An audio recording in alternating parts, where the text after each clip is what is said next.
Tá, tá. Oi, gente, boa noite. Eu sempre acho que a gente tem que colocar uma música de fundo, a gente já testou e nunca dá muito certo para as nossas divulgações. Aquela música da outra vez estava muito chatinha mesmo. Não, estava Está mal. muito alta. Está muito Não, alta. tudo bem. A gente tem que trazer um especialista nessas coisas para cá. Gente, boa noite a todos. Boa noite. Nessa programação, os eventos que vocês viram quanta coisa boa nos eventos, né?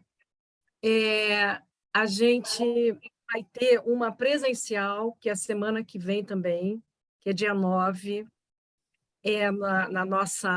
o evento presencial, eu costumo dizer que é a oportunidade da gente se encontrar pessoalmente, se ver, né? São as rodas de leitura do CCBB.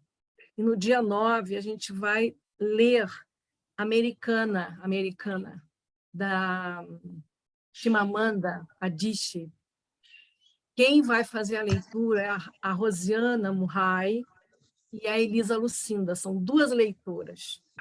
Vou dizer para vocês que é um evento imperdível, dia 9, 4 horas da tarde, né? Para vocês ouvirem a Chimamanda, essas duas grandes leitoras, e me verem, né? Um pouquinho, um cheirinho que seja, a gente se ver, se olhar. Tá?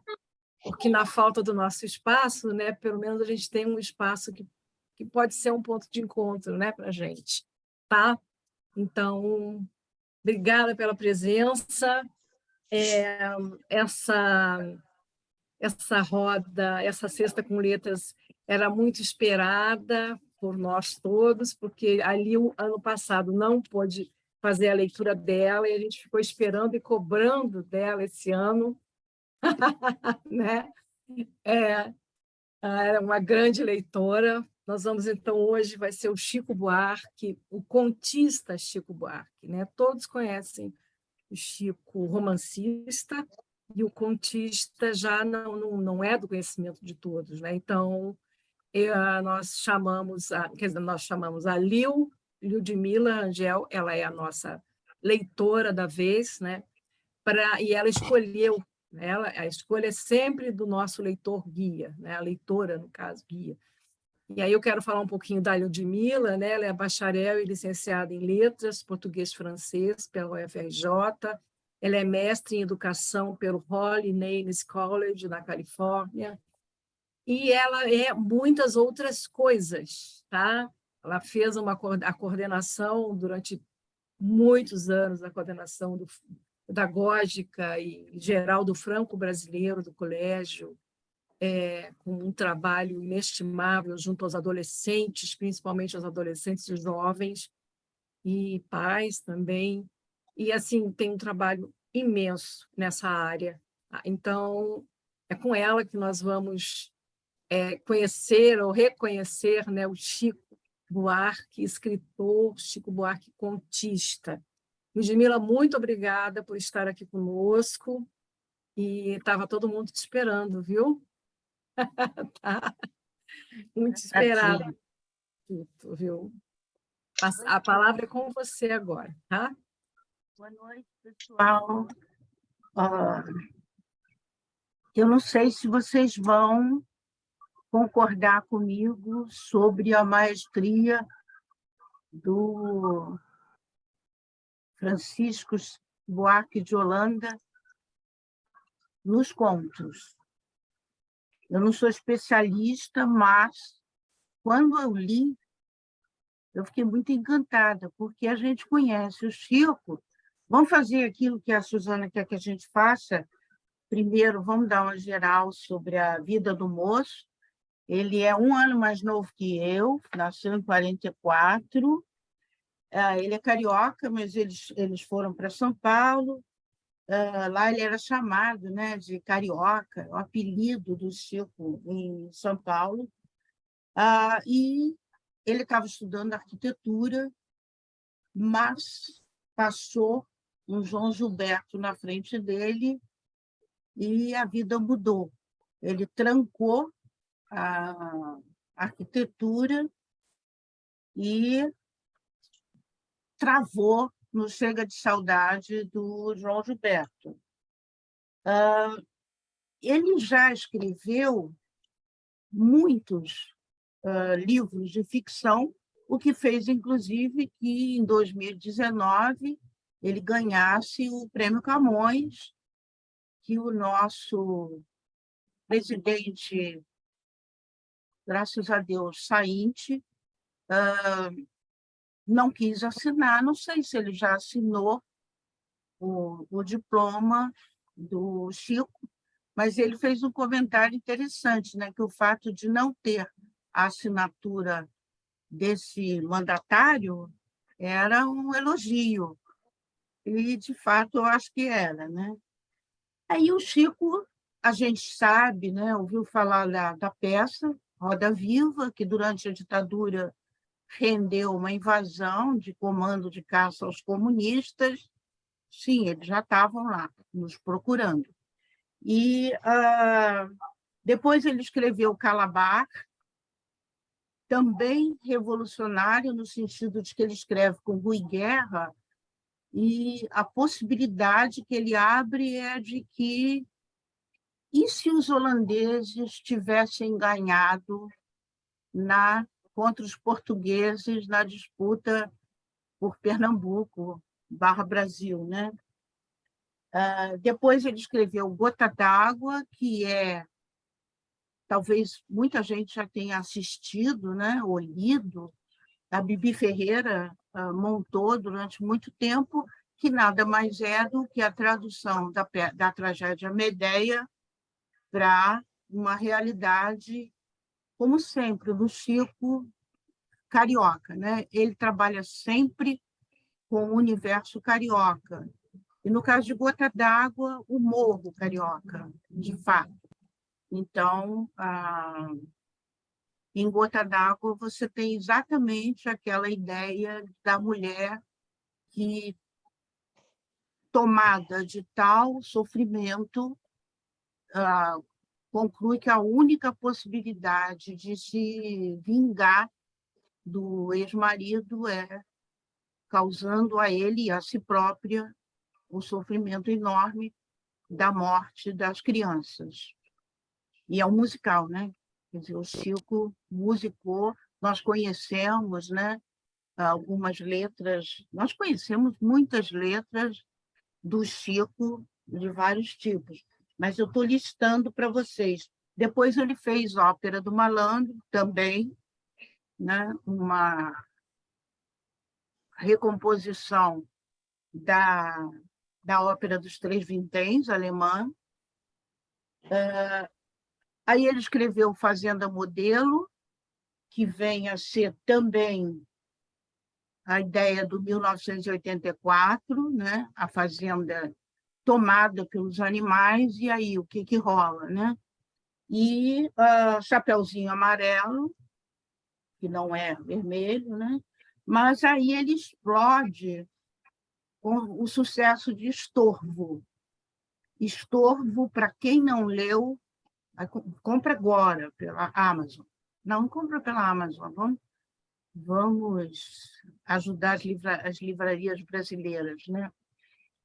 Estorvo é fantástico, gente. É um ambiente de delírio, de alucinação.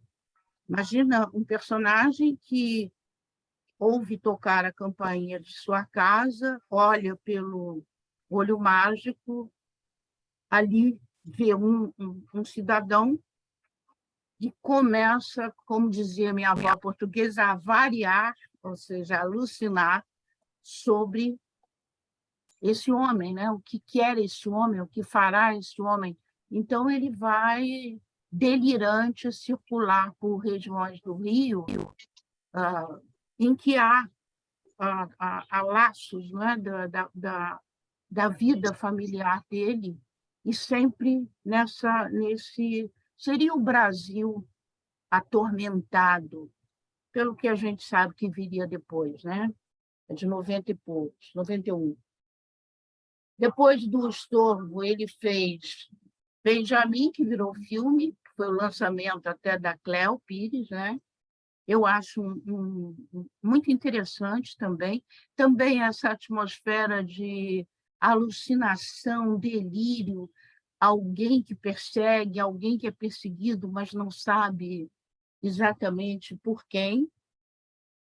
Budapeste, em que ele analisa a questão do ghostwriter, né? Daquele que escreve, mas não pode aparecer como verdadeiro escritor. O Leite Derramado, que, de novo, alucina, né? Quer dizer, alguém que está morrendo e que supostamente revê e repensa toda a vida passada, né? Sempre nesse ambiente carioca, brasileiro, de tortura, né? O Irmão Alemão, quando o Chico descobriu, né, finalmente, que tinha tido, né, um irmão alemão, alguém mencionou de passagem e ele já tinha ouvido algumas outras frases e ficou sabendo que o Sérgio Buarque de Holanda tinha realmente deixado um filho com uma alemã. Então, ele vai lá e ele foi, de fato, né, procurar, mas o irmão já tinha morrido. Enfim, leia o livro. E agora, em 2019, ele lançou Essa Gente, que é também, essa gente somos nós, né? Essa gente é o povo brasileiro, já bem preocupado com os caminhos, né, que nosso país viria a tomar e tomou. Eu acho que o Chico escritor segue também uma linhagem, talvez, do Chico músico. Ele primeiro, ele mesmo se denomina Chico Trovador, né, na música. Aí vocês todos conhecem Eu Te Amo, o Cotidiano, a Valsinha, o Samba do Grande Amor, o João e Maria, Carolina, As Vitrines, Olê Olá, que todo mundo conhece. Depois ele se chama O Amante, e aí ele escreve, canta e lança Atrás da Porta, que é um primor, né? Olhos nos Olhos, né? Que a Betânia transformou numa maravilha, mas já era. Com Açúcar, com Afeto, né? Aí ele começa a entrar, de fato, na questão da mulher submissa, da mulher operária, exausta de tanto trabalho sempre, e, porém, submissa ao homem que faz dela o que quer, né? Vocês devem saber. O Sem Fantasia, aquele dos Mil Perdões, Me Perdoa por Te Trair, Trocando em Miúdos, aquele do Devolvo Neruda, que você me tomou, O Pedaço de Mim, que todo mundo conhece, da mãe, né? Depois ficou marcado pelo Cazuza também, né? Tira as Mãos de Mim, Cala a Boca, Bárbara. Bárbara é um nome de mulher muito adequado, né? Para uma paroxítona que o Chico ama tanto, né? Em construção, a gente tem a construção de toda uma letra terminada em cada verso por paroxítonas, né? Então, a gente tem, eu acho, nessa obra que eu considero magnífica, do Chico, literária, que vale um Camões, isso não é pouca coisa. A gente tem agora, lançado ano passado, os Anos de Chumbo. E eu estava lendo, não sabia não que essa expressão, não sei se alguém de vocês sabem, que Anni di Piombo, a gente tem uma italiana aí, cadê, Valquíria? Anni di Piombo, de chumbo, né? Que foi como a gente ficou chamando os anos terríveis da ditadura, né? E ele escreve, então, esses contos curtos, Eu fiquei muito tempo em dúvida sobre se eu devia apresentar para vocês o próprio Anos de Chumbo, que é o último dessa seleção, mas depois eu pensei, não, eu vou na família. Né? A gente vinha, graças a Deus está acabando, né? A gente vinha ouvindo tanto a questão do cidadão de bem, a questão da família, né? E eu acho que o companheiro Chico acertou em cheio com o que ele chama meu tio. Eu vou pedir para vocês, vou fazer uma coisa que a Suzana sempre faz, passar um dever. Dever de quando eu ler agora. Presta bem atenção e anota. Viu, Vânia? Você fez isso outro dia, eu vou fazer igual a você. Anota o nome dos personagens da família da narradora, para a gente se discutir depois. Tá bem? Combinado? Dona Camila, a senhora está por aí?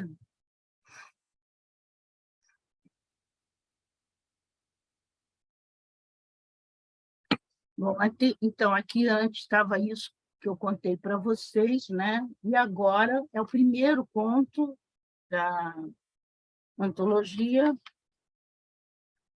que chama Meu Tio. Eu acho que Camila mandou para vocês o texto. Mandou ainda agora? Mandou. Enviei. Tá, obrigada. Vamos lá, então, gente.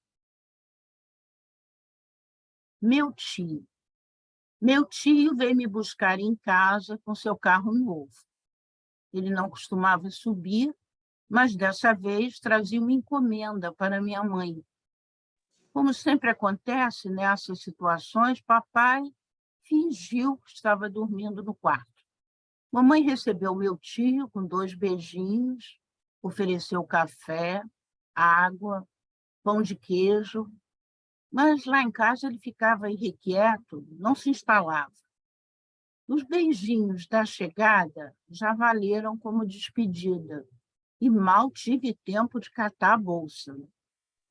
Meu tio parecia menor, sem os óculos escuros, que só tirou para descer os 2 lances de escada de lâmpadas quebradas.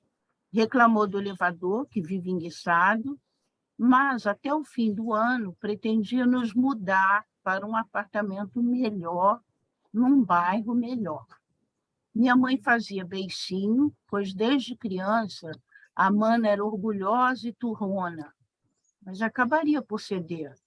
Meu pai nunca recusaria um upgrade, segundo meu tio, e eu seria a mais felizarda por morar perto da praia. O carro novo era um SUV Pajero 4x4, todo branco e grandalhão, feito uma ambulância. Ocupava a calçada inteira em frente ao meu prédio. Quem quisesse passar por ali tinha que descer para a rua e caminhar uns 5 metros, rente ao meio-fio. Por isso, quando nos viram, os passantes mais velhos fizeram cara feia. Meu tio sempre repetia que a inveja é uma merda, mas a meninada da rua admirava verdadeiramente os carros dele desde o dia em que ele apareceu com um Mini Cooper conversível.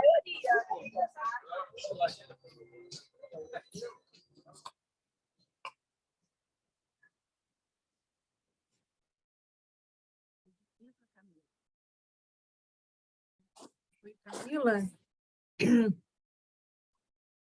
Agora, eles vinham acompanhando nossa marcha lenta pelas ruas estreitas do bairro. Alguns iam na frente, como que abrindo caminho, balizando nossa passagem entre carros velhos e carcaças de carros mal estacionados nos 2 lados da rua. Quando desembocamos na avenida, festejaram com palmadas na carroceria. Mas foi dentro do túnel que meu tio tirou o atraso. Desenvolveu 120, 140 por hora, costurando de uma faixa para outra com a mão pesada na buzina. Só largou da buzina ao ar livre, onde ela não surtia tanto efeito. Meu tio parou para abastecer no posto da Lagoa.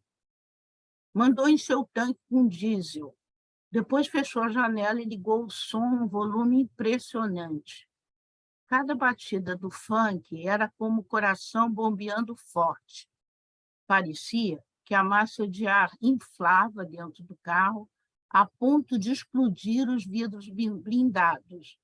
Nesse embalo, ele demorou para perceber que o frentista, já esperava com a maquininha do cartão de crédito. Tirou do bolso da jaqueta umas notas de R$ 100 e mandou ele calibrar os pneus e ficar com o troco. Antes de dar a partida, resolveu pedir também uma cerveja e um picolé de uva, meu preferido. O frentista não podia se afastar da bomba, mas com uma nota de 50 deu um pulo rapidinho na loja de conveniência. Na Barra da Tijuca, meu tio iria a 1000 por hora caso pegasse uma onda verde nos sinais de trânsito, mas a cada 500 metros era obrigado a reduzir a marcha, porque os sinais fechavam, um sim, um não. Pouco antes da Estátua da Liberdade, teve de frear bruscamente. Malabares e vendedores ambulantes ocuparam a faixa de pedestres no instante mesmo em que o sinal fechou para nós. Os moleques armavam pirâmides humanas para exibir seus lances com bolas de tênis. Os marmanjos passavam limpadores no para-brisa ou penduravam sacos de bala no espelho retrovisor. Meu tio fixava os olhos no sinal vermelho enquanto tamborilava no volante para se acalmar. Uma hora ele abanou a cabeça e apontou com o queixo um vendedor de periquitos. Não vai dar tempo, falou. O ambulante vinha atravessando a faixa de um jeito folgado, quase rebolando, com 3 gaiolas em cada mão. Assim que o sinal abriu, meu tio arrancou com o carro, tão bruscamente quanto havia freado. Esbarrou no braço esquerdo do passarinheiro e derrubou umas gaiolas. Ainda olhei para trás, imaginando uma revoada de periquitos, mas não aconteceu. A praia de Gumari, no fim da Barra, estava superlotada, apesar de ser dia de semana. Meu tio estacionou logo na primeira vaga, sem precisar fazer manobras. Um flanelinha veio avisar que ali era a saída de outros carros, mas ele não deu trela. Fomos sentar numa barraca, onde ele pediu uma cerveja, uma Coca-Cola e uma dúzia de ostras. Ele tinha me ensinado a gostar de ostras, que eu comia sugando as ostras até o pedúnculo. Insistiu para que eu caísse na água, mas ele mesmo não despia a jaqueta de nylon com todo o calor. Puxei o vestido pela cabeça e fiquei com o biquíni amarelo que ele tinha me dado de aniversário. Fui dar um mergulho e, do meio do mar, ouvi uma tremenda zoeira de buzinas. Quando voltei para a barraca, meu tio, lá em cima, andando devagar em direção ao estacionamento. Vi 3 caras gesticulando contra ele, mas não dava para ouvir o que eles gritavam, pareciam gritar. Também, me perdi.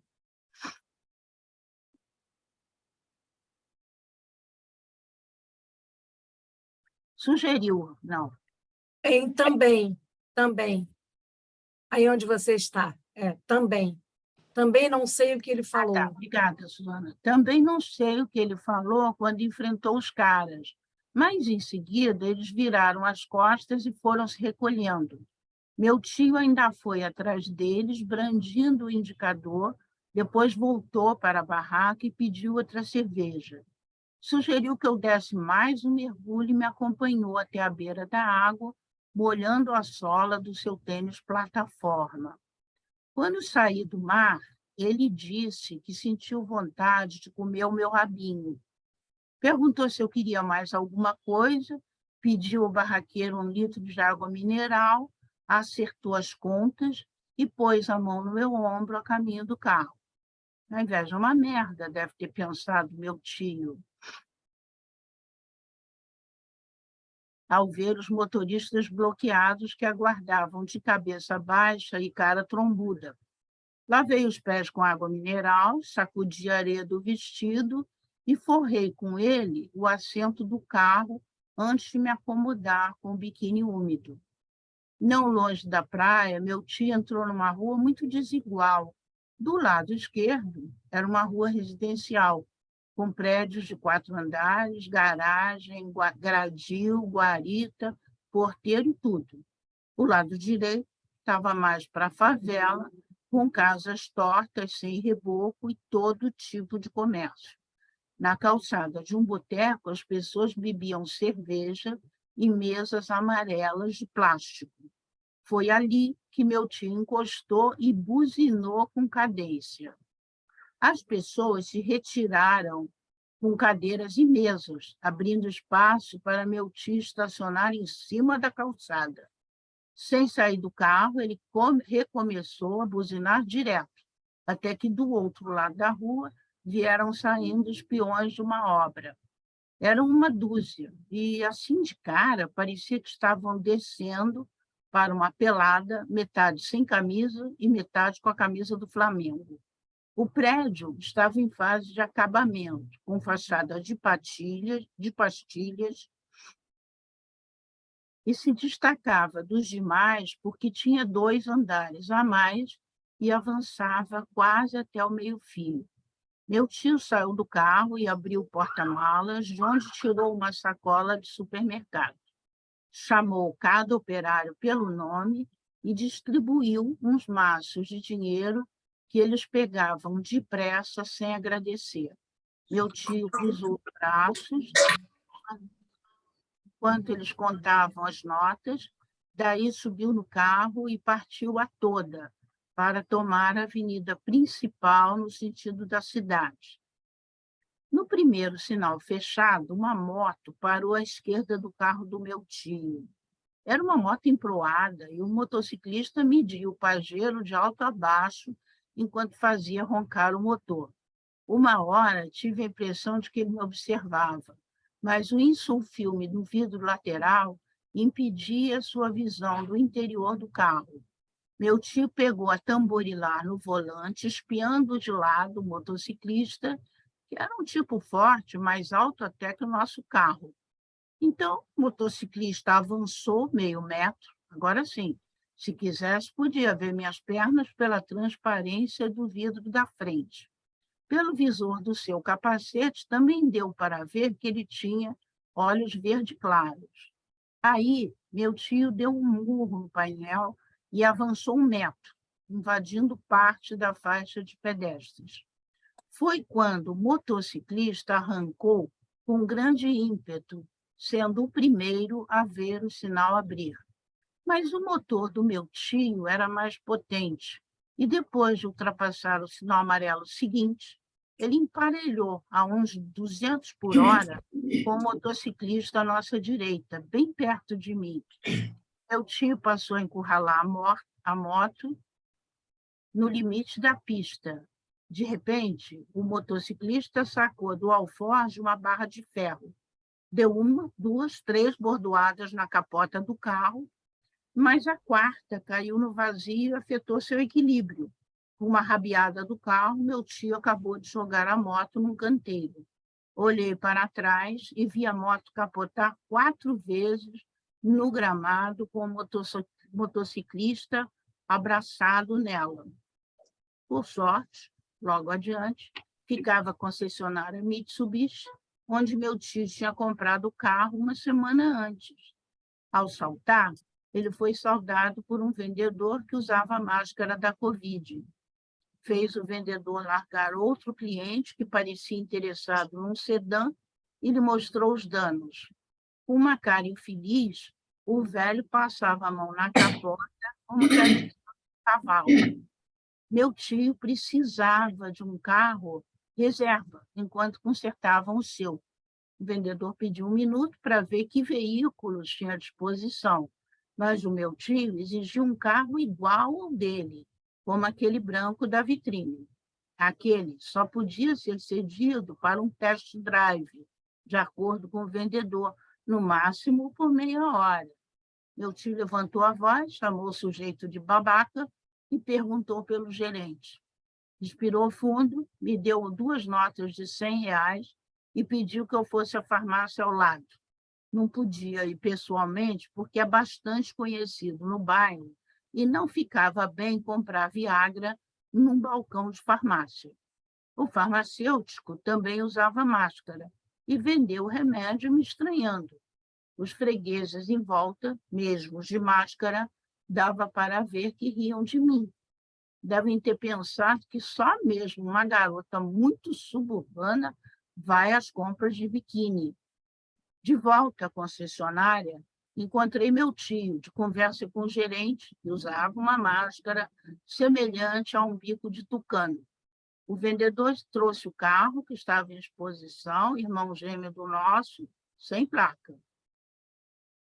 Na suíte premium do Motel Dunas, meu tio encomendou um balde de cervejas, uma Coca-Cola e 2 hambúrgueres. Ligou a televisão e, depois do lanche, me mandou tomar banho na jacuzzi. Eu ainda estava me enxugando quando ele me puxou para a cama. Sem tirar os óculos escuros, comeu meu rabinho, me mordendo a cabeça. Depois se deitou de lado e passou um bom tempo acariciando meus cabelos lisos, que nem os da minha mãe. Daí me contou em segredo seu próximo projeto, que é comprar um avião. Prometeu que eu seria a primeira a voar com ele.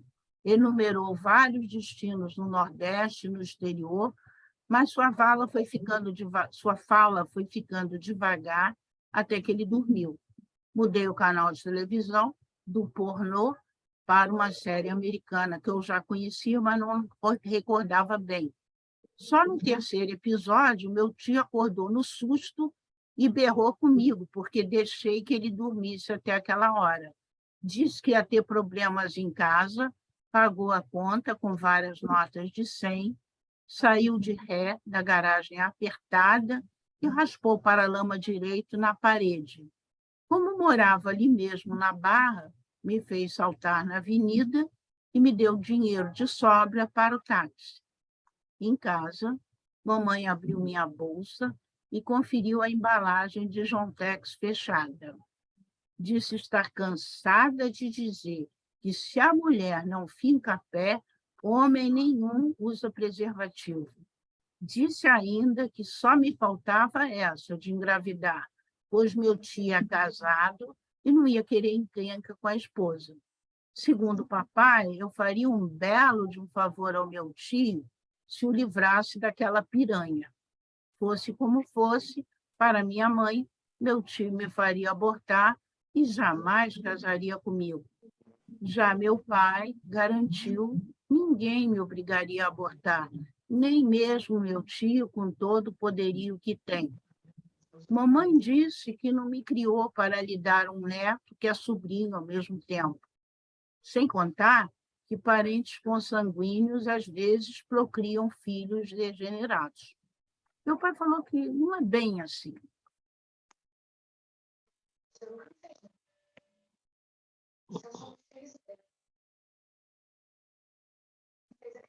Então, gente, nome dos personagens. Quem anotou?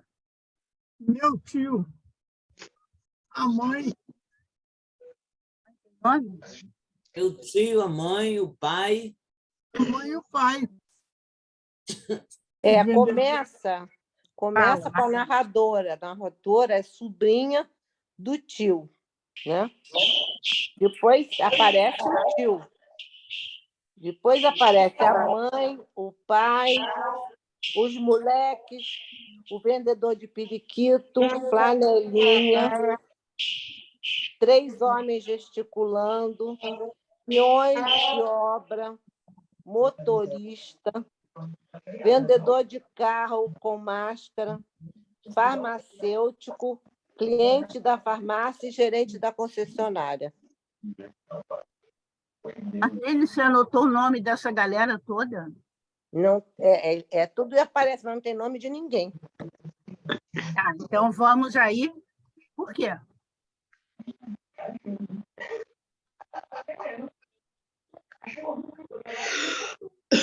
Tá com um barulho ruim, eu não sei de quem, no microfone.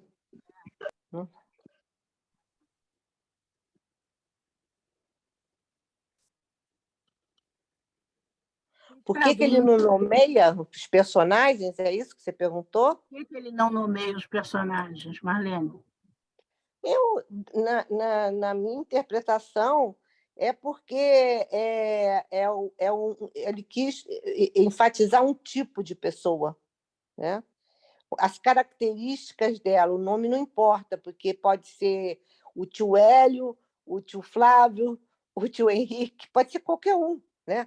Esse tipo que fala que é o tiozão, né? Que é o como se vê o Bolsonaro, né? Como um tiozão, né? Não o tio do Suquita, mas o tiozão que todo mundo tem na família que só faz merda, né? Desculpe. Mas esse ultrapassa todos os limites, né? Um verdadeiro psicopata, né? Então, acho que ele quis isso, enfatizar as características do personagem mais do que dar um nome. Mas você acha que o vilão da história é o tio? O vilão da história é o tio? Olha, tá difícil, viu? Milícia, né? É milícia. O pai e a mãe, vou te falar, hein? Vou te falar. Giovânia? O tiozão é milícia, né? Por isso que não tem nome, não é besta de botar o nome, Chico. Quase todos os contos dessa seleta não há nomes de personagem. A gente tem certeza quem é a vítima, mas o vilão são vários, né? Ela abre aí para eu te ver. Espera aí.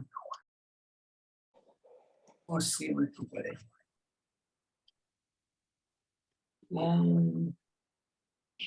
Iniciar o vídeo. Eu acho que o vilão é o poder. O vilão é o poder. Deixa eu encostar essa placa.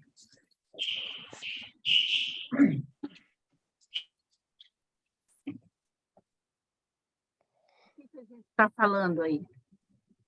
Eu que falei, Estela.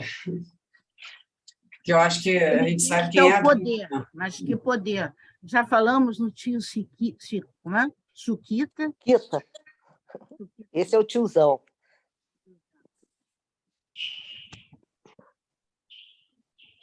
O poder do Vocês dinheiro. sabem, Poder esse de quem conto- tem de quem banca, de quem tem o dinheiro, de quem pode comprar tudo. até Compra. Hã? tudo, até Tudo. Tudo, até a sobrinha dele, né? Ele podia comprar, né? Até os pais, até a irmã, a o gente abre cunhado. aí. Eu não gosto de não ver vocês. Abre aí, por favor. Quero ver todo mundo. Todo mundo tomou banho, botou roupa bonitinha. Hum. Ei, Rosinha, tudo bom? E aí? Sabe que o Roberto Schwarz, crítico, né? Faz um comentário que eu achei muito interessante. Vê o que vocês acham. Ele tenta estabelecer uma relação entre essa situação aí e a situação narrada pelo Machado de Assis nos primeiros romances dele. Yaya Garcia, Helena e... São 3, né? Oi, O que Aluba. acontece com... O que Machado discute ali? Em Yaya Garcia, em Helena.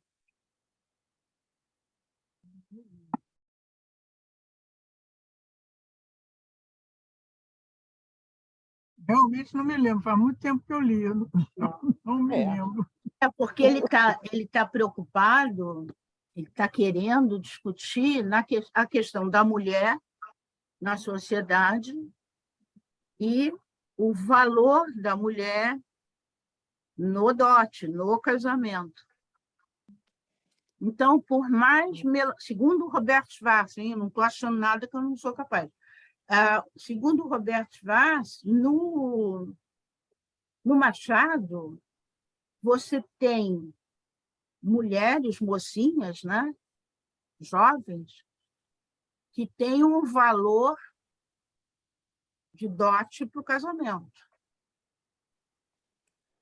Aqui, seria essa a situação ou é pior? Não, aqui ela não tem dote nenhum, ela está ali para servir. Tem, Marlene, mas Me ela está... lembrou mais o Rubem Fonseca. Se tivesse que fazer estabelecer um paralelo, seria com o Rubem Fonseca, bem... Faz, então, ótimo, ótimo, faz. Tem aquele... Rubem Fonseca e Dalton Trevisan, Vânia.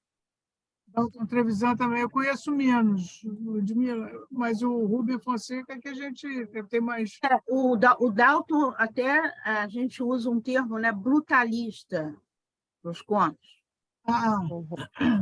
É. A gente está falando dessa mesma explosão aí, que eu acho que você está pensando, né, do Rubem Fonseca, que o próprio Chico reconhece.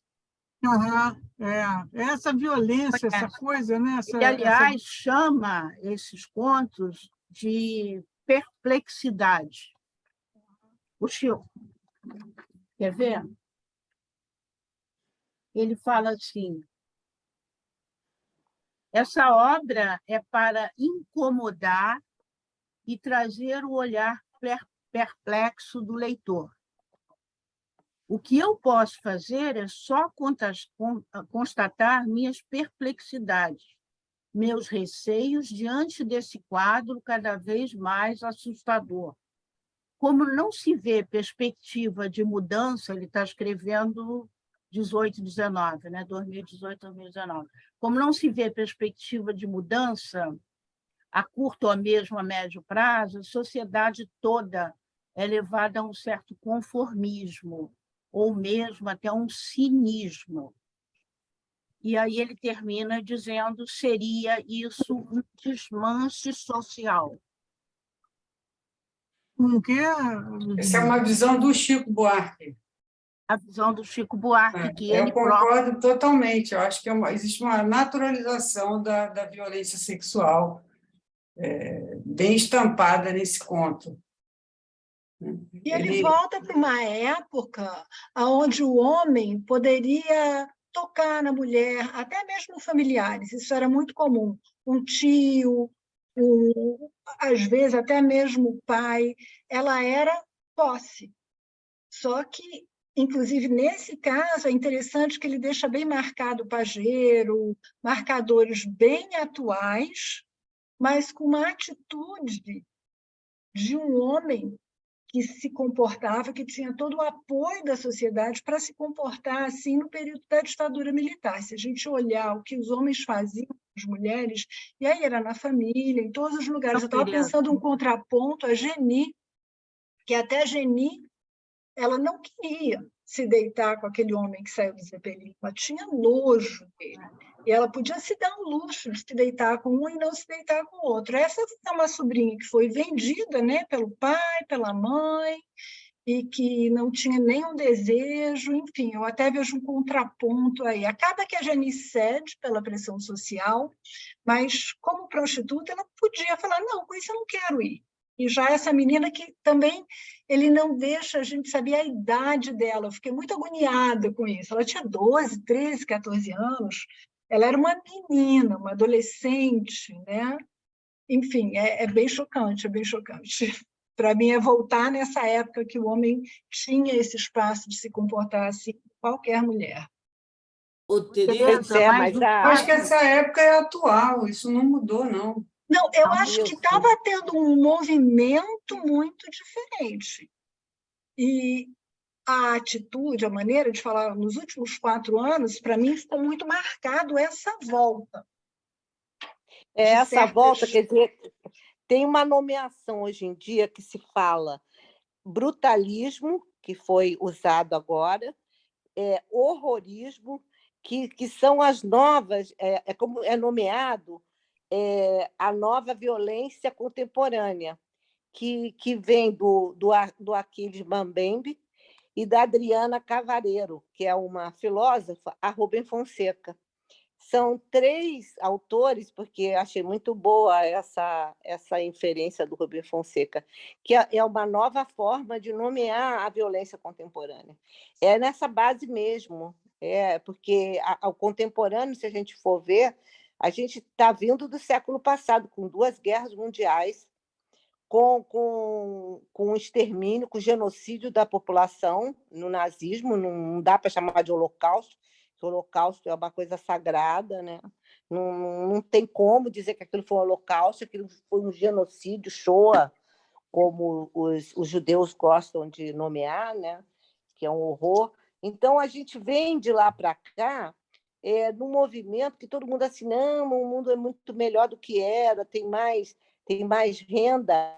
É verdade, muito mais pessoas alcançaram assim, um mínimo de subsistência, né, de salário, e então veio a questão do politicamente correto e a nomeação de tirar nomes pejorativos e colocar outros, como, por exemplo, lepra virou hanseníase, mongoloide virou síndrome de Down, quer dizer, coisas que amenizaram muito e que agora volta com ódio do politicamente correto, numa violência, entendeu? Que não aguentam, eles não aguentam mais. Uma das causas que esses autores colocam é justamente a raiva do politicamente correto. E que a gente tem que se atentar para isso, porque isso está tomando uma dimensão, o que aconteceu nesses dias de patético, ridículo, até violento das manifestações pró-Bolsonaro, aqui como eu chamava, pró-liberdade, o periquito agarrado no caminhão, uma coisa ridícula, entendeu? Os caras cantando hino nacional para pneu, junto com isso, trazendo crianças no colo. Isso é de um horror. E, assim, a polícia não podia, o motociclista veio e avançou, mas era motociclista, era Bolsonaro, não era petista, o tal motorista que atropelou 16 pessoas. Foi aí que parece que houve uma reversão e ele resolveu dizer para saírem. O outro também era bolsonarista que saiu atirando.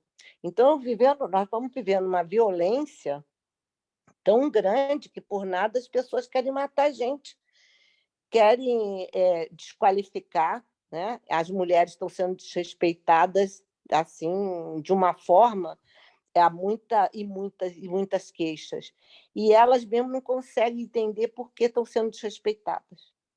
Porque eu acho que esse espaço ele era permitido, por exemplo, as delegacias agora que apoiam uma mulher quando ela vai denunciar, é uma novidade, né? Pode ser que nem todas as pessoas concordem com isso, mas eu já apoiei muitas mulheres, eu sou psicóloga, né? Que conseguiram um apoio, inclusive, de proteção. O assassinato agora contra uma mulher é um feminicídio, é uma outra dessas palavras renomeadas para chamar a atenção de um ato. Eu acho que quando se fala feminicídio é o contrário, a gente não está banalizando, a gente está colocando que aqui tem lei da Dilma, né? Exatamente, é o contrário de estar banalizando. E esse conceito do socialmente correto, ele foi importado dos Estados Unidos, e para mim ele tem uma capa de hipocrisia horrorosa. Não é socialmente correto, né? Não é ter 2 caras, eu acho que tem uma mistura no socialmente correto, que essa importação não dá muito certo para mim. Agora, Tereza, você me deu um laço aí. Cadê a hipocrisia no conto? Para mim, o socialmente correto... Circunstâncias e mostra. Quem mostra? Quem mostra? Não, onde a hipocrisia, é que pintou... ela perpassa todo o conto. Né? Começar pela família, assim. A família que deixa a filha sair sabendo o que ia acontecer, né? Porque quando na volta não surpreende, eles vão catar o dinheiro, então mostra que eles sabiam do que ia acontecer, mas não, fingiram que nem sabiam, né? A hipocrisia também das pessoas que se submetem aos desmandos, quer dizer, o cara estaciona na porta do estacionamento e as pessoas baixam a cabeça. Depois ele buzina e todo mundo tira as cadeiras. Então, sempre uma atitude assim de uma mistura de hipocrisia com submissão. Mas ele uma não é o rei da desistência. zona? Sem dúvida se seria O momento. hipocrisia isso. Isso eu acho que não, é medo mesmo, né? É É. medo. O cara é O tão momento violento, quer dizer, da. ele provavelmente está cheio de arma ali. Porque esse comportamento é típico de milícia, coisa que a gente vê. O próprio prédio que está sendo construído, quer dizer, o Chico, nesse ponto, ele até foi quase que explícito, porque a gente vê aqueles prédios lá da Musema, tudo que caiu, que era tudo obra da milícia, dessa base. Aí tinha mais Mas os um. peões recebem o dinheiro tudo Recebem. ilícito. É hipocrisia, porque depois Ah, daí, o que eu quero dizer é que essas hipocrisia. pessoas, muitas dessas pessoas pegaram e se enrolaram na bandeira do Brasil, entendeu? Sim, E diz que é contra.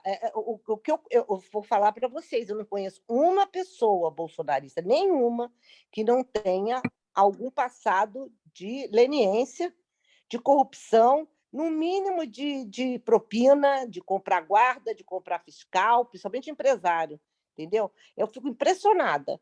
Pessoas que têm um Bom, discurso... eu conheço algumas que me chocam, porque é como se fosse um estado de alienação, a família vai voltar a ser bonitinha. A família do Bolsonaro não tem nada de tradicional nem de bonitinha. Não, né? é tudo de Então, traficante. esse traficante, ele tem, né, 5 filhos com 3 mulheres diferentes, então não é a família bonitinha tradicional. Agora, esse aspecto chama a minha atenção. Mas de falar de comunismo ainda hoje, os comunistas, eu tenho uma herança do meu pai, umas chácaras, eu moro em Brasília, mas eu não sou funcionária pública. Eu sou autônoma. Aí eu posso perder, porque o MST, eu estou falando assim, de uma ingenuidade, assim, de uma alienação, e só assiste um tipo de notícia. Então vai ficando com medo e, ai, pronto, agora ele vai proteger a gente. Então tem essas que realmente precisam desse apoio e a quantidade de notas de R$ 100 que esse tio tem. Né? Não só para pagar ali, mas tira assim, ele vai... Isso foi me deixando tão agoniada, a quantidade Dinheiro de vivo. tão O dinheiro Tereza, vivo. dinheiro vivo aqui, ó. Dinheiro vivo. Sim, Tereza, mas isso aí tem nome, é uma reforma trabalhista que tem 2 anos. E não vai ser o miliciano que vai assinar carteira, vai dar férias e 13º. Acho que seria ingenuidade. Eu acho que a gente está falando aí de pessoas que não são bem informadas, por conseguinte, aceitam a informação espetaculosa, né, que vem pelas redes, e eu nem vejo muito como culpá-las. Eu te confesso, eu tirava minha mesa amarela de plástico da calçada se o moço quisesse estacionar. Com certeza, eu não quero morrer. Eu só não queria os acho- R$ 100 dele, eu só não queria que ele me desse aqueles R$ 100, mas eu também tirava a minha, mas não queria o dinheiro, não. Mas, Você gente, falou olha de só, eu queria que a gente hipocrisia. voltasse para o conto e considerasse o seguinte: quem narra a história... A Tereza disse que ficou angustiada porque não conseguiu saber quantos anos tem essa criança, mas é uma criança. Tá, mas quem narra é uma jovem, é uma criança. Sobrinha, né? Sim, mas ela podia ser uma sobrinha Sim, já trintona, quarentona. Não se trata disso, não é? Então, O mais nojento é isso. Parece uma vocês adolescente. acham que o Chico consegue, com essa narrativa, quem narra a história está fazendo julgamentos? Não, ela não. Não, Não, Tá, eu acho que ela está desabafando. acha natural o que está acontecendo. eu fiquei impressionada com a passividade dela, com a falta de indignação, com a aceitação, assim, como para ela conta como se fosse já é tão banal aquilo, já ficou tão banal, tão comum, assim, eu fiquei assustada com o tom, sabe? eu fiquei assustada, assim, não sei, acho que me incomodou, assim, porque eu não achava nem que ela estava narrando, ela não estava nem desabafando, ela estava contando. Naturalidade, né? É tão Uma natural naturalização. isso, é tão natural, Ela comenta o sorvete, ela comenta o suco, ela comenta a Coca-Cola, o biquíni que ganhou, a naturalidade que ela fala, a primeira vez que ele fala que está com o vontade de comer o hotel, uma rabinho suíte dela, eu Prime, né? assustei. Premium, Aquilo lá eu já assim. falei, nossa, sabe? Assim.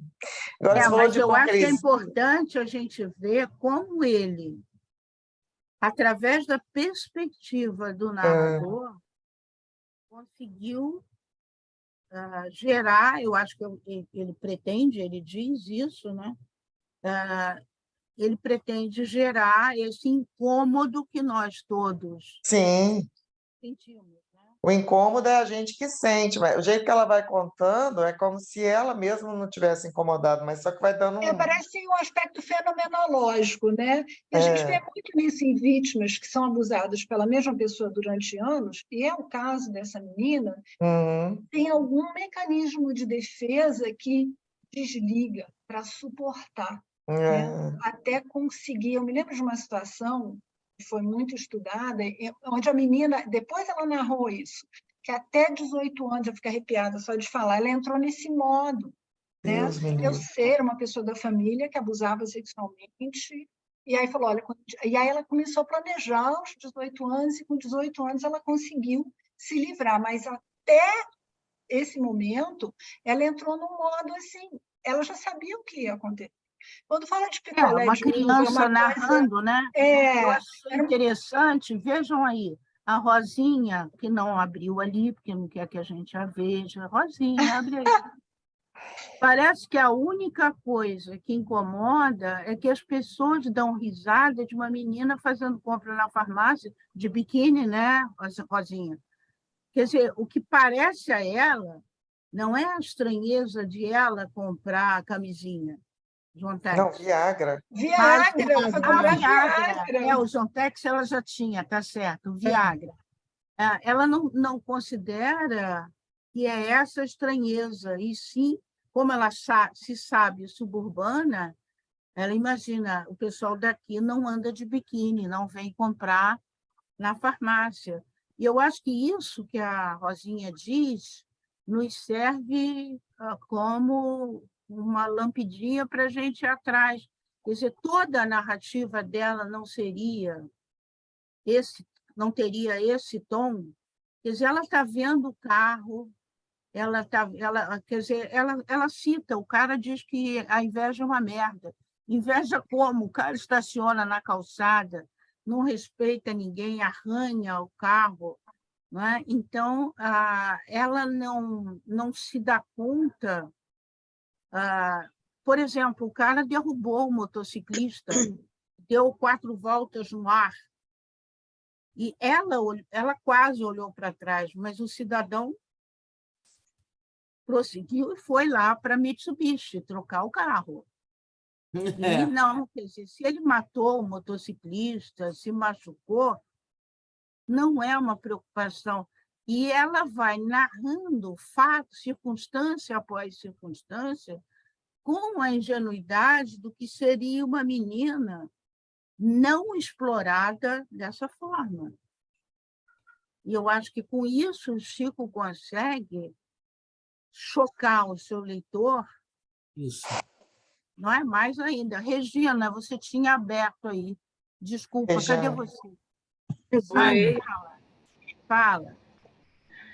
Não, eu estou achando interessante o debate, mas eu acho que a linha principal do conto é a naturalização, né, dessa violência, mas mais do que da violência, de uma educação voltada para a violência e para a submissão.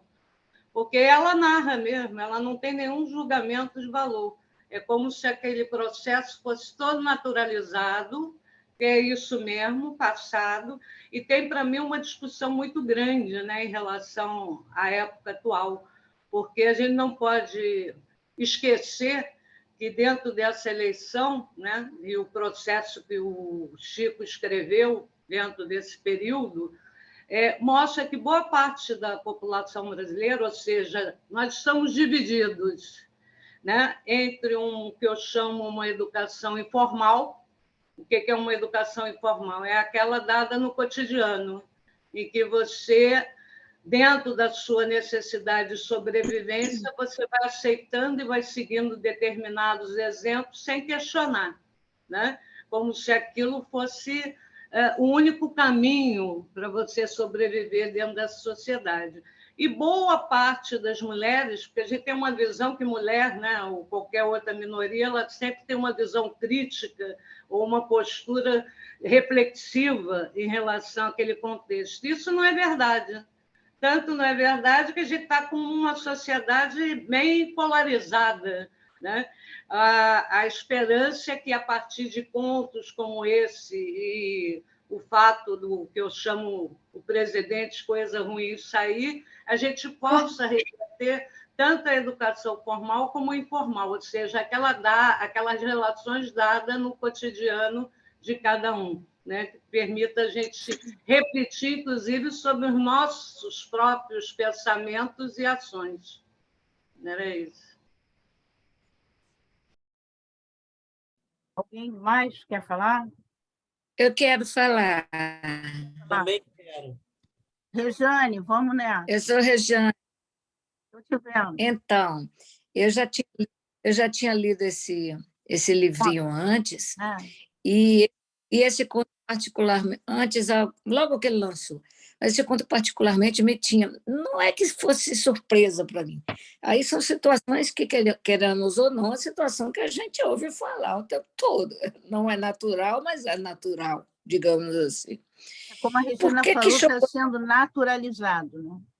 Certo. Agora, sim, mas não é nada que nós que moramos no Rio de Janeiro não sabemos que exista, né? Porque está sendo naturalizado o horror. Sim. Agora, por que bateu? Eu não tinha me dado conta, agora que você falou, eu me dei. É exatamente essa falta essa passividade com que a primeira pessoa, a vítima, no caso, narra o negócio. Você vê que ela deu mais linhas, talvez. Ela deu mais detalhes sobre o carro, ela deu mais detalhes até sobre o picolé de uva do que sobre o ato sexual em si. Dessa, ela sequer falou. Tirou a roupa, botou a roupa, foi violento, doeu, nada. Simplesmente passou por cima. Tal a desimportância daquilo que, para nós, é o que mais choca, vamos dizer a verdade, né? Nas circunstâncias e tal. Agora, por que não... Ela aceita e toma como dela o termo rabinho, né? Sim, é tranquilo. Rabinho. Merece menos atenção do que o picolé. Agora, por que não deu nome? Já imaginou um conto? Isso é só um conto. E que aparece 20 personagens, sei lá quantos aí, que cada um tivesse um nome. Outra coisa, ia destruir a narração, a forma do conto, a narração em primeira pessoa. Porque como é que ela saberia o nome daquela pessoa que abasteceu o carro, que passou, que isso, que aquilo? Não podia ter nome, não. O tio podia ter nome, mas ia perder a força da gente ouvir a cada parágrafo. Meu tio, meu tio, meu tio. Fica bem claro. É meu tio, não é um João qualquer. É o meu tio. Então, isso ficou bem marcado, né? Desde o título até cada parágrafo, às vezes mais de uma vez num parágrafo só. Não, era só isso que eu queria falar. Obrigada, tchau. Está ótimo. Quem mais, gente? Eu poderia falar, Ludmila? Vamos, Elisa. Elisa. Aí. Abre aí, Elisa. Eu tenho vergonha. Vergonha o quê? Tá bom, vou abrir. Pronto, abri. Vai ganhar. Olha, eu falo para os meus alunos, quem abrir vai ganhar um pirulito cor de abóbora no fim. Aí eles todos abrem. Pelo menos não é de uva. Não pode. É cor de abóbora que eu falo. Ele podia nos ajudar aqui falando. Eu acho que ela sofria essa violência, entre aspas, até psicológica, Tereza, até para você, até como psicóloga, mas ela não tinha consciência de nada disso, gente. Ela entrou naquele jogo dele e no jogo da família dela, entendeu? Você não acha, Tereza? Que foi a nível... Eu acho que o que ela devia sentir com a aproximação física desse homem, aí tem consciência.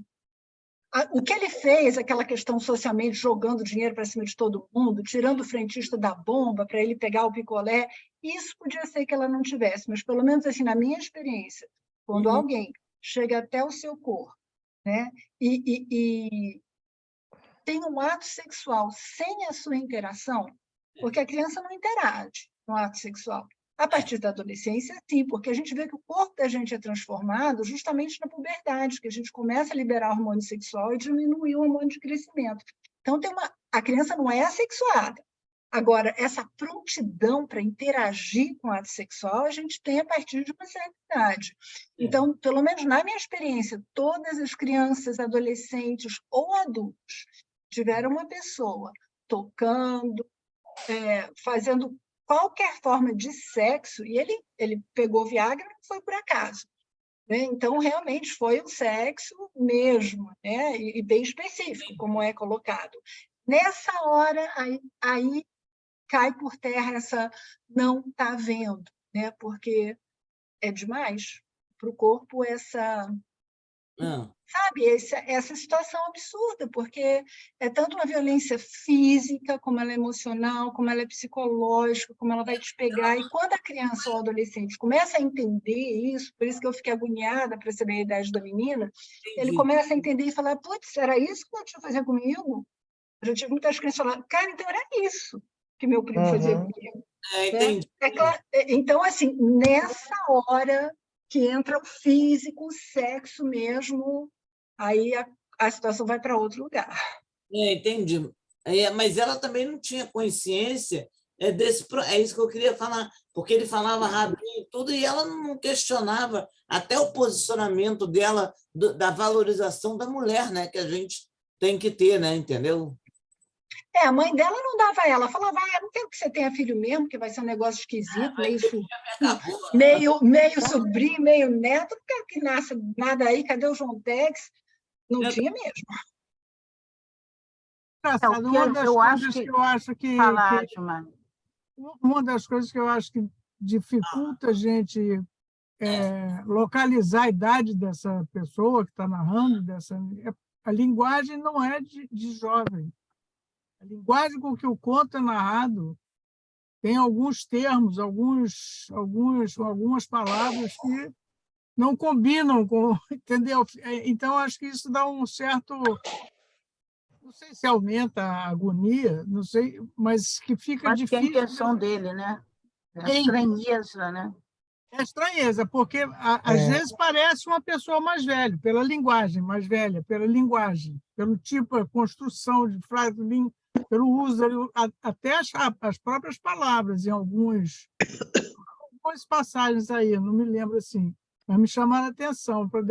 Quando eu vi que era a menina narrando, eu disse, pô, que idade que tem. Aí, pelo final, você vê que até a questão do pai e da mãe, que você vê que parece mais criança ainda, entendeu?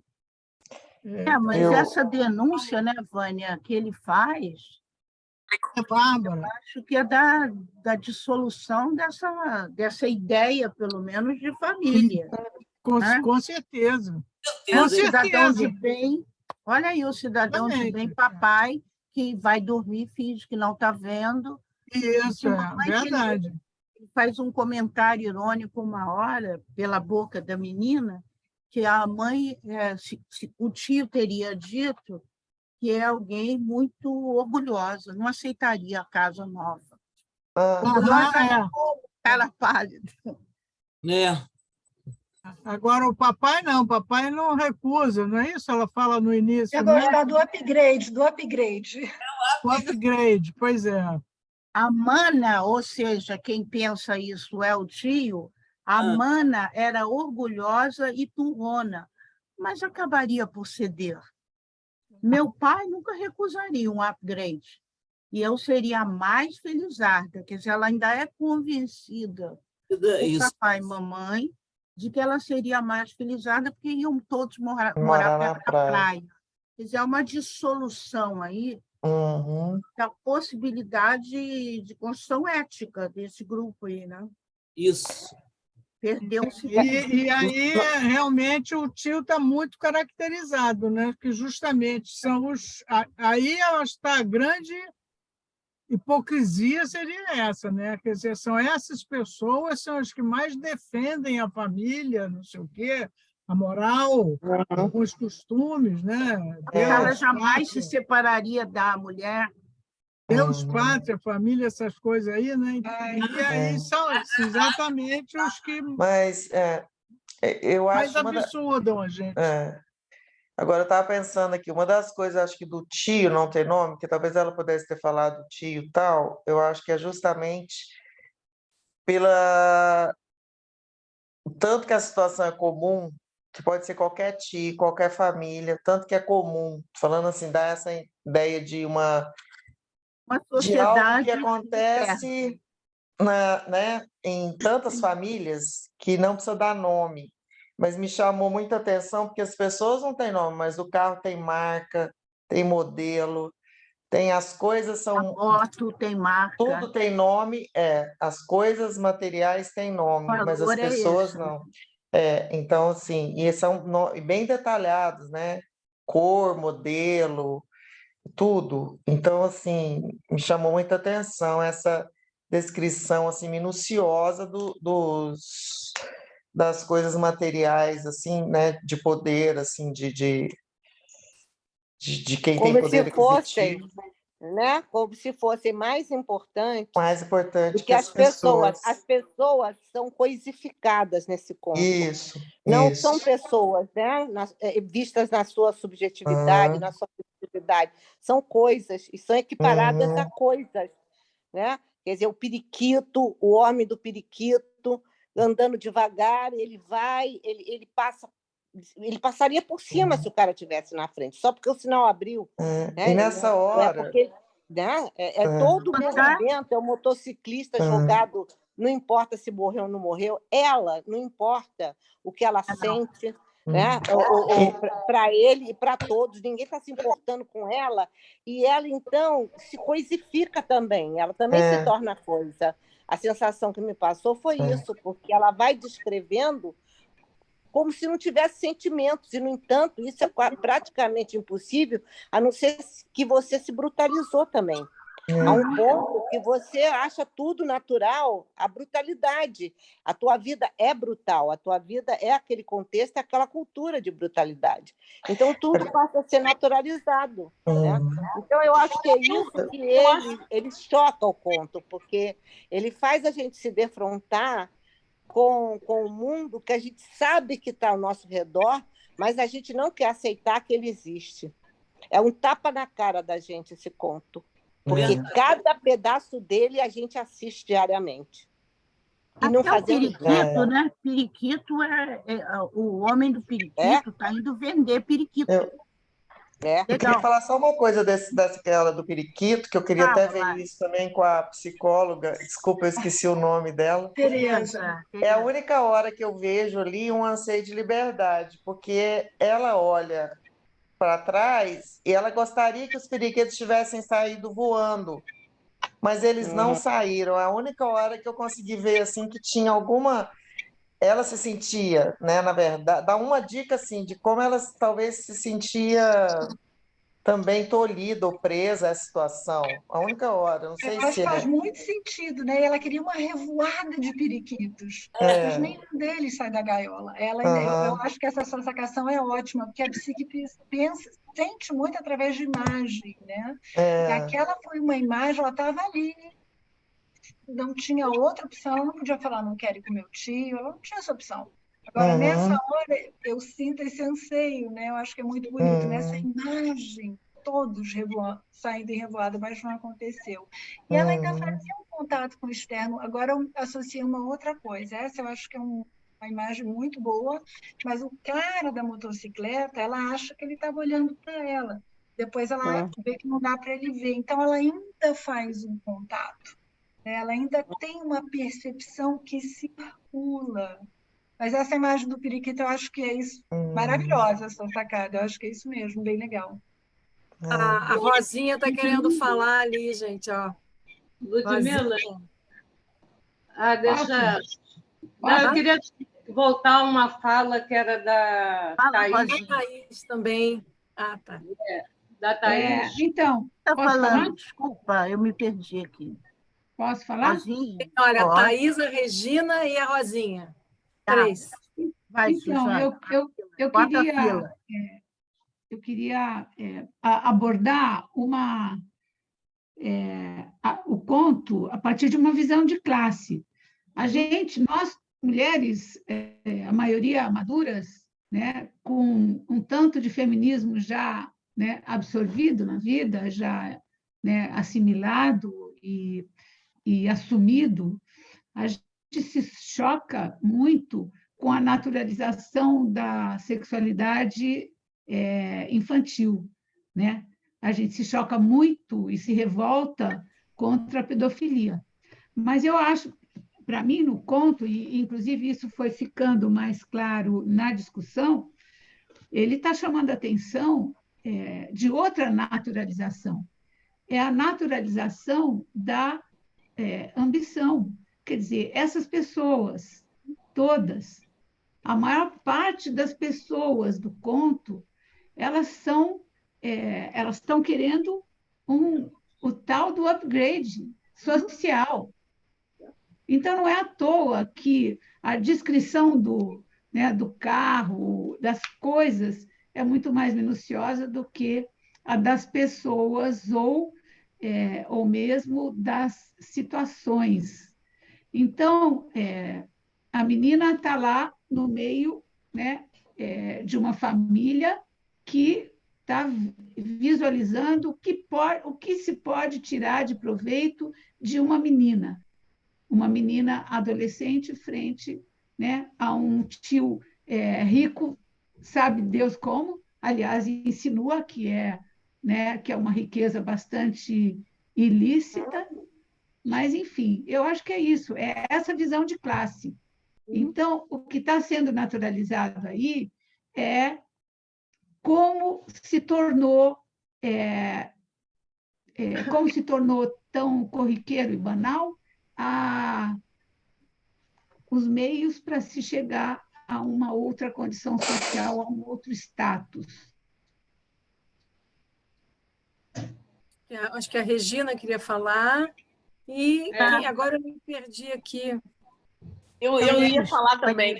A Thaís, Thaís. Porque eu estava pensando exatamente o que a Rosinha estava falando. A gente não tem essa perspectiva das pessoas que estão numa outra classe social da gente. A gente está vendo isso da nossa pequena burguesia, quando isso seria, eu acho, uma normalização do privilégio masculino dentro daquele ambiente da menina, e quanto que a ascensão social é importante. Não importa se é uma adolescente de 12, 20, ou quem for, eles estão buscando todos o carro de 4x4 que o tio tem. Na final, eu acho que eles estão procurando isso.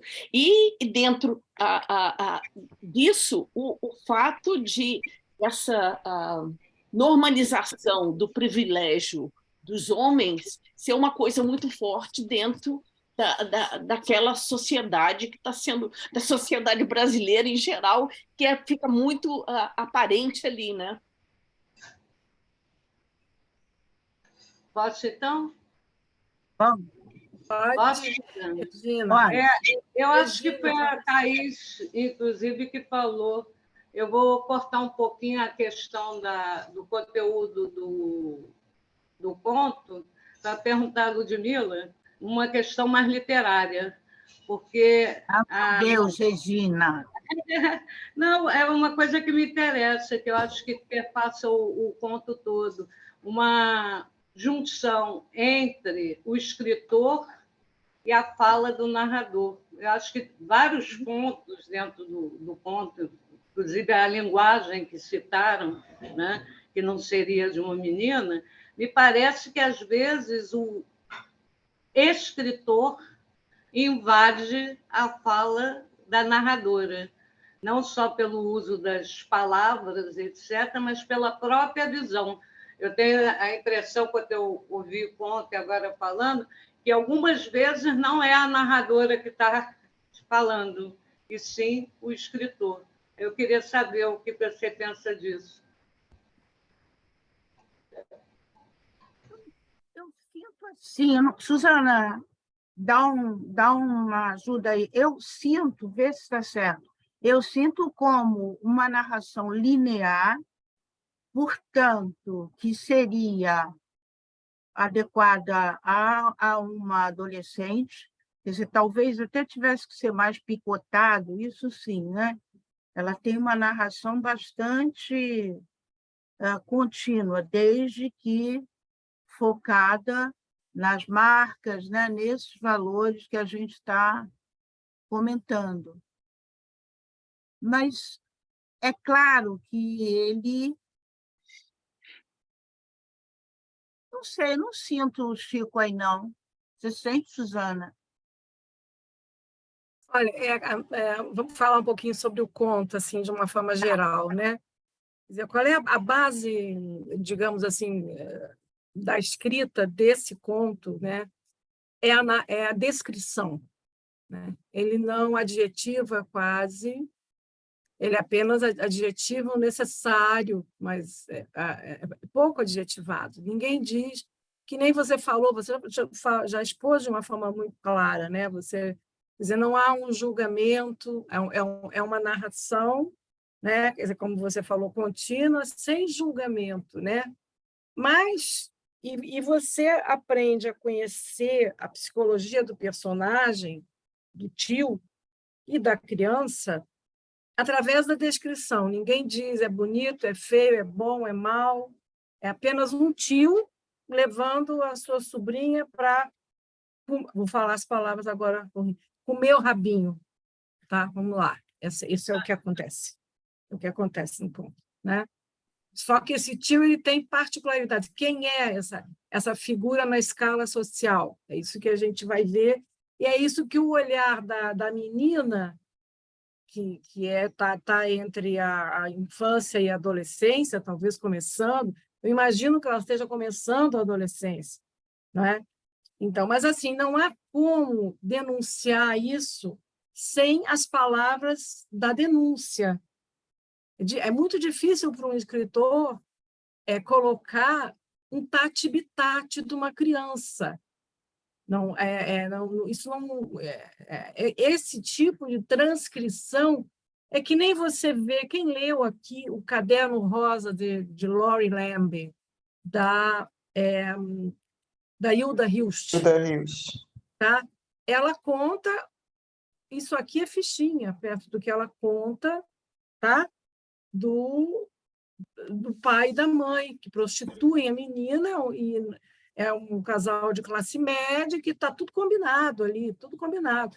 E ela conta, mas ela conta muito mais com digamos assim, se fixando na provocação psicológica da linguagem no adulto do que do ponto de vista só da infantil. Ela chama o editor, enfim, que abusa dela, de lalau. Eu lembro que ela fala... Mas vejam só, não há como um adulto expressar a linguagem da criança, senão, sabe, e expressar essa violência, senão usando as palavras que precisam ser usadas. A única questão aí é a seguinte: o que dá o ritmo infantil para a narrativa? Vamos pensar assim, literariamente. É meu tio, meu tio, meu tio, meu tio, várias vezes no mesmo parágrafo, meu tio. Essa repetição, que é mais ou menos como uma criança um pouco se refere, não é? A minha mãe ou a minha madrinha, quem seja, mas é um pouco isso, né? É um pouco isso. A criança também não conhece quem são os outros, né? Só tem aquele tio, né? E aí o que ele faz, não é? Saiu arrancando o pneu. Nenhuma criança falaria isso. Nenhuma criança diz, saiu arrancando o pneu, ele saiu depressa, sei lá o quê. Mas tinha que haver uma forma de mostrar o caráter violento, né, estúpido, né? Então, as palavras usadas, elas teriam que ser dessa forma. Eu não vejo outro modo dele contar, se não aparecer um pouco, eu não digo Chico Buarque, mas o narrador que ele cria, a narradora que ele cria, usando as palavras com as quais ele descreveria uma cena dessas, né? Então, assim, do ponto de vista de quem escreve, as coisas são muito mais complexas, né? Não é possível você transcrever o tati-bitate de uma criança ou de um adolescente, né? Assim, literalmente, né? Literalmente. Mesma coisa quando você precisa falar em nome de uma pessoa com extrato inferior ou quase analfabeta, não é?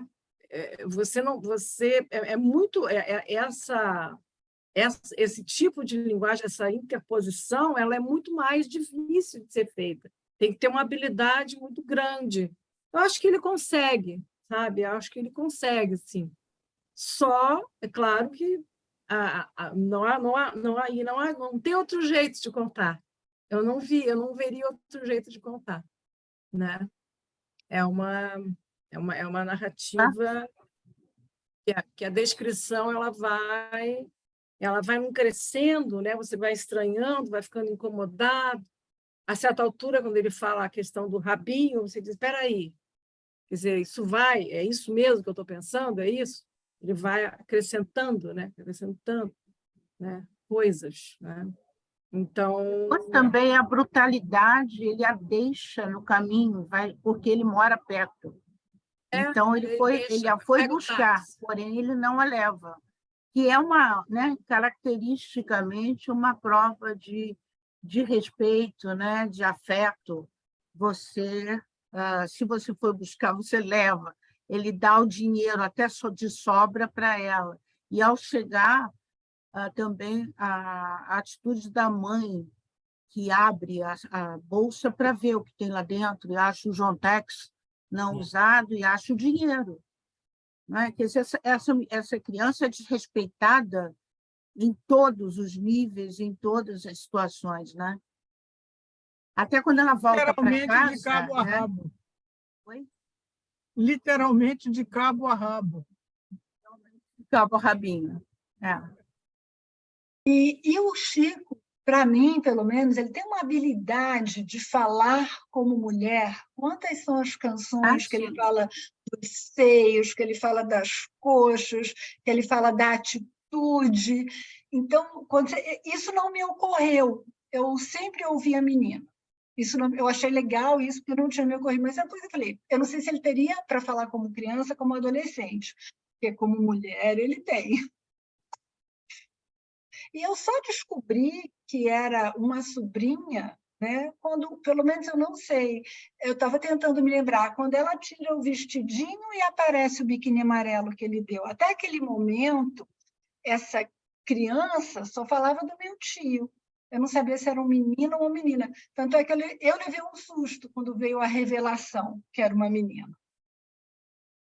Ele também deixou um suspense aí, faz parte, eu acho que faz parte, né, dessa genialidade que o Chico tem.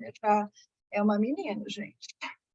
Está aí nas mãos desse homem que não tira a jaqueta, que só tira os óculos escuros para andar na escada sem luz. Não tirar a jaqueta é característico de estar armado. Né? Pois é, foi a primeira coisa que eu pensei. A jaqueta de nylon no calor, os óculos escuros só tirou uma vez. Ele parecia menor sem os óculos. A intimidação, eu acho que os óculos escuros provocavam como se fosse assim, muita coisa dos militares, né? Daquela, sabe? Alguma coisa assim de impor, né? De intimidar. Essa coisa dos óculos escuros. Mesmo de um miliciano ou de um segurança, né? É, É assim, porque de no alguém, olhar tipo segurança, alguma coisa assim que dá a impressão de homens óculos escuros aí, pelo menos ela falou, ele ficou menor, é que os óculos davam um ar nele de poder, assim, eu não sei que tipo. Quando eu falo e a militar, gente, pode ser militar, a gente miliciano, segurança, sei lá. Eu estou observando aqui, a gente já está no finalzinho, né, começam a me fazer né, mas eu estou observando que tem dois homens muito quietos aqui na nossa, não é? O Armando e o Luiz Gavri. O Luiz Gavri eu sei quem é, o Armando eu não sei se eu conheço, assim, sei, tem que ver. Mas eles ainda não falaram nada, né? O que vocês Vamos falar, acharam? Não ouviam os homens. homens. Armando está sem som, viu? Está sem som, querido. Boa noite. É que eu estou ouvindo mais vocês porque, enfim, eu sou professor, eu já trabalhei aqui o dia todo, então eu tinha me inscrito porque eu queria acompanhar. Eu gosto muito de livros, literatura, e eu queria acompanhar. Então, aí, como foi feita a leitura, eu fui acompanhando a leitura, né? Quando a Ludmila fez a leitura, eu fui acompanhando a leitura e desde então vocês estão participando, estão falando tudo sobre o conto, então não tem muito o que acrescentar. Eu estou escutando vocês e acompanhando o raciocínio. Gostei, acompanhando o raciocínio de vocês, eu gostei muito do que a Suzana agora falou quase no final, da parte mais da literatura, né? De prestar atenção nos detalhes, assim, tipo, para quem gosta de literatura, prestar atenção do pouco uso dos adjetivos, que a descrição é toda feita quase que num estilo telegráfico, um pouco mais do que telegráfico, pá, pá, pá, vai acontecendo, sem uso de adjetivos, quer dizer, e a Camila falou também no princípio que chamou, não, desculpe, não foi a Ludmila, foi a Marlene, se não me engano, que falou que talvez seja proposital, eu acho, o fato de que a gente não sabe o nome de ninguém, né? Então, sentido de aspecto comum da coisa, né? Poderia ser qualquer um, pode ser qualquer pessoa, pode ser uma pessoa do nosso vizinho de porta, qualquer um, né? E tem esse caráter, e então esse estilo um pouco mais telegráfico, mais rápido, que é dado pela descrição que ele faz. E a maneira como ele escreve, ele faz brilhantemente, né? Porque até pelo estilo que ele faz, não tem muita elaboração no que ele está escrevendo. Quer dizer, aliás, minto, deixa eu refazer o que eu disse, tem bastante elaboração no que ele está fazendo, mas ele o faz de maneira proposital, né?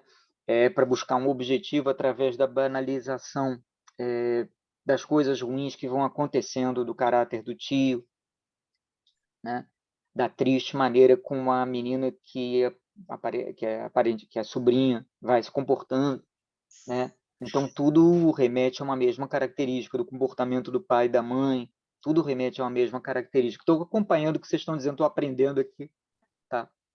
Talvez assim um pouco tem um pouco de comum, não sei, o fato porque no mês que acabou de terminar, em outubro, um dos encontros das infâncias foi sobre a Hannah Arendt, né? E, embora não tenha nada a ver, talvez, com o que eu vou comentar agora, mas a Hannah Arendt fala que é no Eichmann, em Jerusalém, que é um dos livros mais famosos dela, tem o subtítulo da banalidade do mal, né? Eu acho que esse subtítulo do Eichmann, em Jerusalém, tem muito a ver com o que a gente está falando aqui hoje, né? Da banalidade do mal que se verifica em uma série de pequenas atitudes, pequenos jeitos de ser, pequenas posturas, que revela o quanto de mal que algumas pessoas têm e como elas veem o mundo e como elas agem em relação ao mundo, né? Acho que esse subtítulo do livro da Hannah Arendt cabe bem aí, em relação ao que a gente está falando aqui hoje. É interessante também, Suzana, só para falar, depois eu te passo. Eu acho interessante que ele não nomeia as pessoas, porém, os bairros da cidade do Rio, os logradouros, são todos nomeados. É o posto de gasolina da Lagoa, que nós todos que moramos aqui, pelo menos, sabemos onde fica. depois a Barra da Tijuca, a Praia de Grumari, o Estátua túnel, da Liberdade, a Estátua Cafona da Liberdade. Quer dizer, da Van.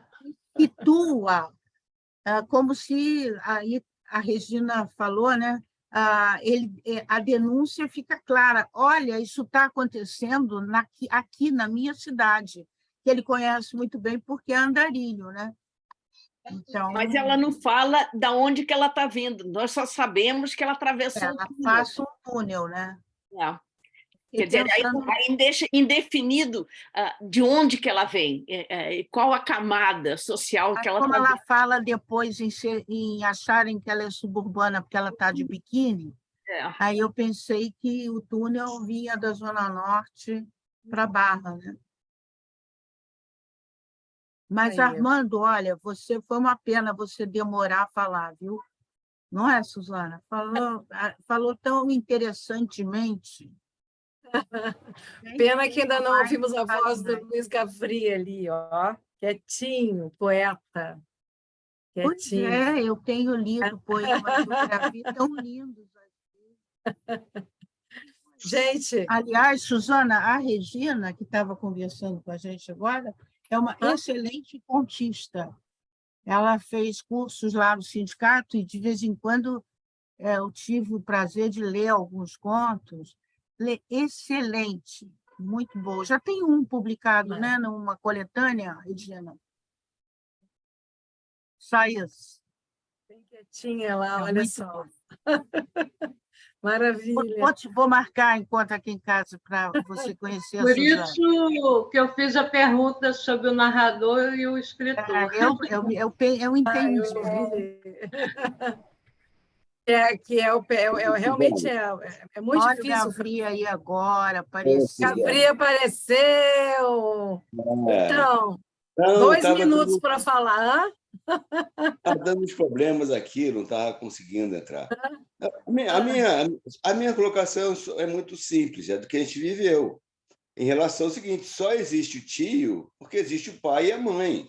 Entendeu? Quer dizer, o apoio do pai e a mãe é que garante a existência do tio. Entende? Quer dizer, na verdade, eu acho que a lição que a gente teve realmente é complicada, mas do ponto de vista de como mudar essa estrutura do ponto de vista desse envolvimento, né, da camada grande da sociedade, assumindo esses valores, entendeu? É assim mesmo, cara, é assim mesmo. Entende? Eu quero nesse sentido, né? Sabe? Então, eu acho que o discurso todo de família, etc., caracteriza muito bem que família é essa, né? Entende? Que família do bem é essa, né? Então, eu acho que a dialética está muito nessa história. O tio só existe porque existe um pai e a mãe desse jeito, entendeu? Obviamente, o pai e a mãe, que, na verdade, garante ideologicamente, né, e a existência de um tio autoritário dessa maneira. Eu acho que essa, obviamente, sem discutir essa questão da violência sexual, etc. E a única observação, óbvio, que a menina é muito mais perto do que o pai e a mãe, né? Entendeu? Então, ela sabia muito bem como não engravidar também, sabe? Bom, enfim, eu acho que a história toda que eu acho mais interessante que ele fez esse deslocamento como uma denúncia do pai e da mãe, não do tio. O tio está aí. Também falta disso. Vontade de dar uns tapas nessa mãe, no mínimo. É o que o Chico quer. Mas acho que ele denuncia a sociedade, né? Olha o espaço que esse tio tem hoje. Ele denuncia os pais e o tio também. Olha o espaço que ele tem. Ele pode parar num lugar que bloqueia os carros, ele pode... Né? Então, acho que ele denuncia também o espaço que esse tio passa. Abusivo, está vivendo. A liberdade, a discussão sobre liberdade, né? Eu faço o que eu quero, a hora que eu quero, onde eu quero. Também denuncia o tio. Quero, o abuso de quem eu quero, né? A gente está te falando. Regras para mim, não. Mas só deixa eu discutir mais um pouquinho só. O que é a minha colocação é o seguinte: quer dizer, não é quem cria o tio, mas quem permite que o tio sobreviva se mantenha politicamente, autoritariamente, é o pai e a mãe que garante a existência dele. Quer dizer, é toda uma parte da parcela da sociedade que acha que o tio que é um barato. Entendeu? Quem manda que é o barato, o mito que é um barato. Isso é que garante, digamos assim, a existência do mito, entre aspas. Né? Então, esses que defendem o homeschooling. Isso. Gente, olha, nós já estamos fazendo o meu sinal aqui. É que eu tenho sempre medo de que corte o Zoom, né? O Zoom tem um tempo, né? E está maravilhoso, assim, a discussão, uma roda de leitura muito, muito incrível essa. E eu queria, assim, agradecer, né, a Ludmila, sim, nos trazer esse Chico Buarque, né, que poucos estavam conhecendo, né? Essa forma também de escrever, né, esse estilo, que é um estilo muito contemporâneo, né, que ele conta muito com o leitor, né? Ele não quer atingir, ele quer atingir o leitor, né, de um outro modo.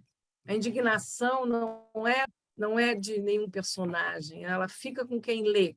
E nem diz o Fernando Pessoa, já na área da poesia, naquele verso famoso, né, que eu costumo ler nas minhas oficinas de poesia para os poetas saberem, sinta quem lê. Esse é o final de um poema sobre poema, um metapoema que o Fernando Pessoa escreve, né? Fernando Pessoa ele mesmo. Sinta quem lê. Desse modo que a literatura contemporânea se comunica com o leitor, não entregando o ouro todo, né? Sem julgamento é de cada um. Mais ou menos o que a Lil fala aqui. Quer falar alguma coisa final para a gente sair? Lil, diga. Não, obrigada, gente. Obrigada. Espero que vocês gostem. Eu queria só comentar um aspecto que é o seguinte, o que perpassa talvez o conto todo. Isso soa, a narração soa como uma espécie de um desabafo, um pouco, não sei, que ela vai assistir tudo que está se passando, tudo que está acontecendo, e talvez ela tenha chegado o momento dela chegar no empate em relação àquilo que o pessoal tem. O que ela indica, que talvez, a minha esposa está comentando aqui comigo que ela estava ouvindo, né, o que indica que talvez ela seja realmente uma criança, ainda porque com medo dos pais, ainda com medo dos pais e da ação, da repressão dos pais, que aceita tudo isso e pode ser que não, né, mãe? Pode ser que sim, pode ser que não, e tudo não tenha chegado o momento dela chegar a dizer basta, sim, talvez esteja quando tem a ver com a idade, a faixa etária dela, a idade que ela tem, que está muito indicado, claro, na história, no conto. Gente, é isso aí. Estou com muita alegria de ver a Ana, que está aqui, do GEL, que chegou agora. Né? Professora Suzana? Adoro Ivone. Oi, querida. Eu só queria fazer uma pergunta, porque eu vi também a família como o principal, né? Quem é o vilão? Os pais, né? São os vilões, por submeter a isso. Mas a minha pergunta para a professora Ludmila é se ela escolheu esse conto recentemente, porque é muita coincidência, né, com a derrota do presidente aí em questão, a coincidência de colocar, né, essa posição, esse conto com uma família tão hipócrita, né, e o próprio tio também, né, até quase um miliciano aí que eu estou vendo.